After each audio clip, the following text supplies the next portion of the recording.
Up first, after much anticipation, a parking plan has now been released for Knoxville's new multi-use stadium. It is our top story tonight. Yeah, construction on Covenant Health Park began after the city and the county approved a plan at the end of 2021. It is slated to be ready for opening day, which is April 15th. You know, people excited about the Smokies returning to Knoxville. Of course, one Knox SC games and concerts will be held there as well. But up until this point, people kind of left scratching their heads about where they would be able to park. The stadium is going to have a 7,000 person capacity. So now the question is, will there be enough parking spaces for everyone? 6 on Your Side reporter Naomi Hilmer joins us now from outside the stadium with more on the parking options people will have after some of the better spots fill up. Naomi?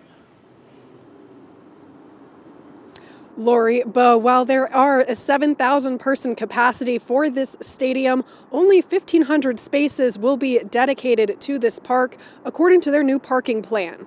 This lot behind me will have some reservations with monthly reserved parking, Smokies season parking, and an ADA accessible lot. Other parking places will also include the Summer Place and Langley garages near Market Square, with a shuttle running every 10 minutes to take visitors to the stadium.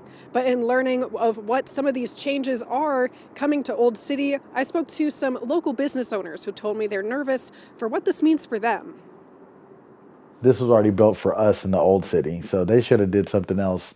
Their parking garage just for season holders, just like in Atlanta, you know, for Mercedes-Benz, you know, holders, they have their own parking garage or parking deck for their season ticket holders and whatnot, where they didn't do that here. Old City business owner Daniel Perez says with limited parking to begin with, taking away the free Old City parking lot for stadium events could pose challenges. I know, like, my fellow neighbors, like I said, for reservations, some people have been canceling and whatnot. And for me too, where I do buy, sell, trade, and people will bring me an abundance of stuff, sometimes, you know, boxes of shoes or boxes of clothes for me to go through. I'll try to get them a spot up here, you know, put your hazards on real quick. I'll help you get everything out, but still, it just makes it tougher, especially when it's a busy day too. I can't be doing that, so it's a challenge sometimes, you know. He says even on a normal day, that lot tends to fill quickly, and other business owners like Joe McLeod say they deal with the overflow.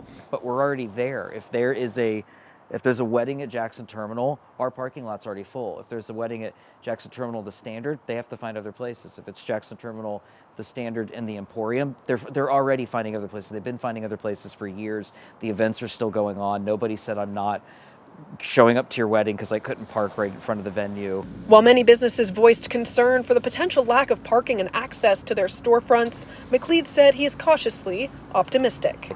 So I think it's just going to have to play itself out for a few weeks, that it's not going to be 84 games of UT home football games.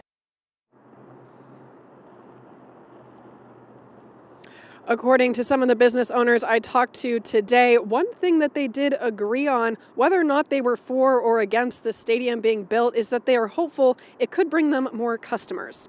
In Knoxville, Naomi Hilmer, 6 on Your Side. A lot more foot traffic to the area. Naomi, thank you. Along with the 1,500 spaces that will be dedicated to the new stadium, the new parking plan also encourages visitors to utilize the existing parking lots and garages around downtown Knoxville. And you know, when you think about it, most of these parking spaces are under a mile from the stadium.